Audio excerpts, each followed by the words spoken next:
याद रखना, आप बेटी के लिए उचित वर की तलाश कर सकते हैं। आप बेटी के लिए अच्छा वर देखकर उसकी अच्छी शादी कर सकते हैं, उसके भाग्य को नहीं बदल सकते।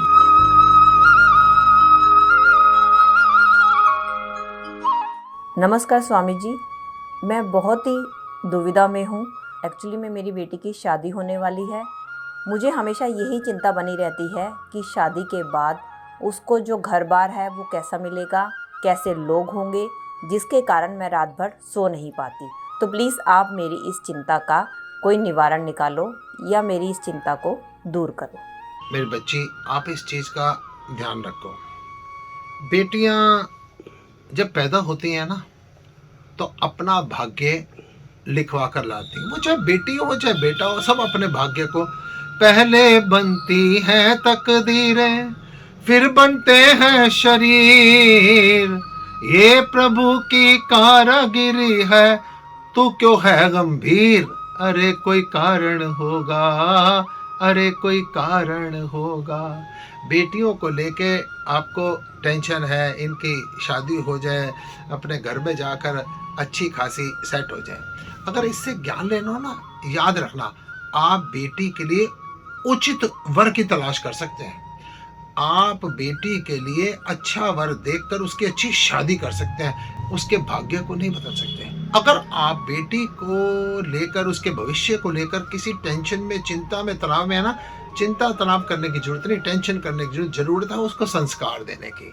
जरूरत है उसको इस बात पर परिपक्व करने की कि जिस घर में भी हम तेरी शादी कर रहे हैं या करेंगे ना, वही पति तेरा परमेश्वर है।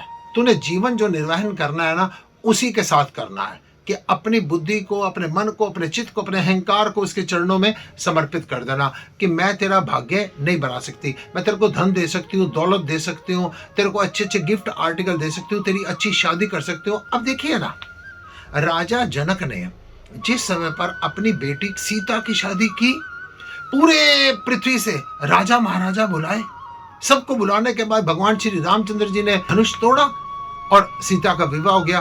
कितने खुश हुए थे। राजा दशरथ के घर मेरी बेटी जा रही है। कितना दहेज दिया, हाथी दिए, घोड़े दिए, सोना चांदी, पलंग पावड़े, चिड़िया, तोते, गायें, हर चीज दान में दी। लेकिन जिस समय पर सीता घर में पहुंची, रानी बनना था उसको, लेकिन रानी बनने की जगह पर 1 मिनट में जवान लड़की को, जिसको रानी के रूप में देखना था, उसको वनवास मिल गया।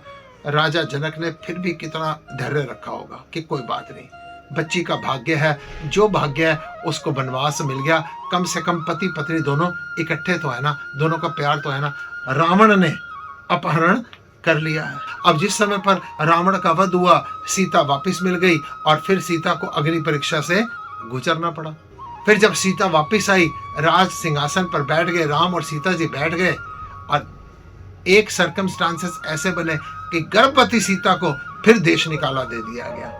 राजा जनक फिर भी चुप रहे। मैं आपको ये ज्ञान देना चाहता हूँ, ये शिक्षा देना चाहता हूँ, राजा जनक जैसा ब्रह्म ज्ञानी, राजा जनक जैसा प्रतापी राजा, राजा जनक जैसा पिता भी अगर अपनी बेटी को सुख नहीं दे पाया ना, तो ये राजा जनक में कमी नहीं है।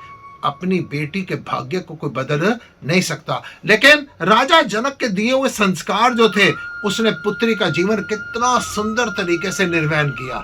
उसमें कई रामचरितमानस में ऐसे ऐसे प्रसंग आते हैं कि सीता जी ने हमेशा समझौता किया, भगवान श्री रामचंद्र जी के चरणों से जुड़ी रही।